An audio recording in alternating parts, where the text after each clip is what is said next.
Bonjour à toutes et à tous. Alors aujourd'hui, on a quelques petits sujets sympathiques.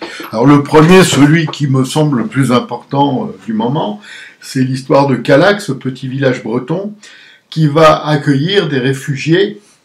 Et regardez bien comment la politique et la propagande font, ils appellent ça des réfugiés. Bon, en fait, c'est des clandestins, des migrants, c'est tout ce que vous voulez, des immigrés. Et j'ajoute que, qu'est-ce qu'on vous dit pour justifier tout cela?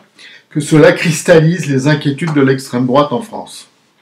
Alors l'extrême droite en France, parlons-en, parce qu'elle doit représenter l'extrême droite réelle, moins d'1,5% des gens, c'est-à-dire pas grand-chose. Et effectivement, cette extrême droite est inquiétante, depuis toujours, mais comme elle ne représente pas grand-chose, elle n'inquiète pas vraiment. Par contre, de l'autre côté, tout ce qu'on a avec la violence, la barbarie, les crimes, etc., ça représente quelque chose. Il faudrait arrêter de classifier ainsi, et en classifiant un danger qui n'existe pas vraiment, et d'oublier le danger, lui, qui est là tous les jours. Mais bon, c'est comme ça, en France, on aime bien faire ça, on stigmatise. Et ça marche. Alors pendant ce en même temps, puisque vous savez que Macron aime bien ce en même temps, le ministre français de l'Éducation nationale, enfin il n'est plus très national aujourd'hui, déclare aux USA, dans une université, nous sommes en septembre 2022, c'est-à-dire pas autant des esclaves, que la France est un pays raciste. Et ce gars-là, il est ministre. Il va à l'étranger pour dire la France est un pays raciste. Mais c'est une faute professionnelle lourde, grave, qui mériterait son renvoi immédiat. Parce que ça veut dire quoi? Il crache sur la France, ce mec-là, et il est ministre. C'est quoi ça? C'est pas possible. C'est scandaleux. Il profite de son poste, il profite de l'argent public pour cracher sur la France. Quand même, où va-t-on? Où va-t-on? Ça devient débile, ce pays. Surtout que ce gars-là, il a fait plein d'études gratuites qui l'ont amené à ce poste. Ça, on oublie toujours. Les pauvres là qui ont été stigmatisés en France, qu'on a empêché d'eux, etc. En attendant, ils ont fait les études ici, ils en ont profité, et les gros postes qu'ils occupent, ils les ont grâce à ça. Il faut pas l'oublier. Eux, ils ont tout oublié et ils crachent sur la France. Et c'est normal. Alors, on se demande vraiment qui sont les racistes maintenant. Enfin, moi, je me le demande plus depuis longtemps. Alors, autre cerise sur le gâteau.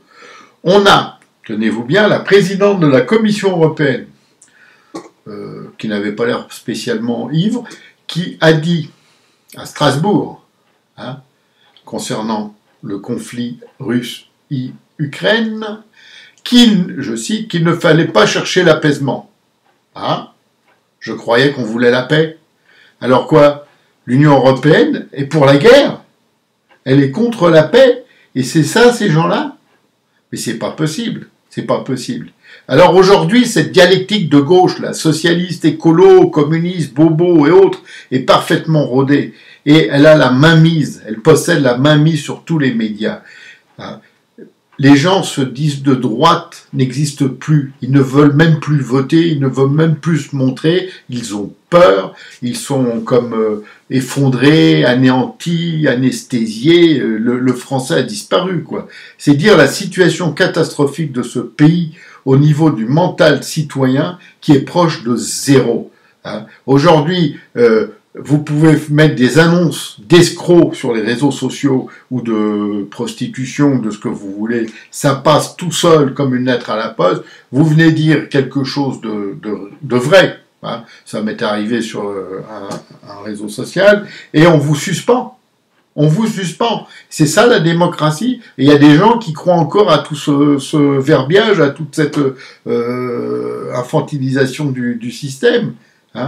Alors, je vais vous dire, il nous reste 5 ans pour recréer une vraie droite. Une droite sans état d'âme, une droite concrète dont le but sera de s'opposer directement à cette gauche rétrograde, sectaire et dominatrice. Parce que cette gauche, c'est elle qui a créé tout cet amalgame, tout ce foutoir. Parce qu'on ne se rend pas compte, mais l'exemple de Callac, qu'ils ont appelé en plus, tenez-vous bien, la compagnie qui va créer ça s'appelle Horizon. Ça va faire plaisir à Édouard Philippe qui a intitulé son parti Horizon. Il va y avoir une petite confusion, les gars, là.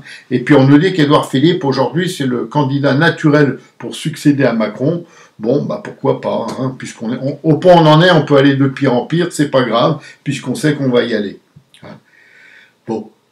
C'est ça qu'il faut comprendre. C'est ça qu'il faut comprendre. Soit nous sommes capables de faire face, hein, de nous dresser, de nous révolter, de nous lever, de dire bon, et maintenant ça suffit, vous nous avez pris pour des cons depuis toujours.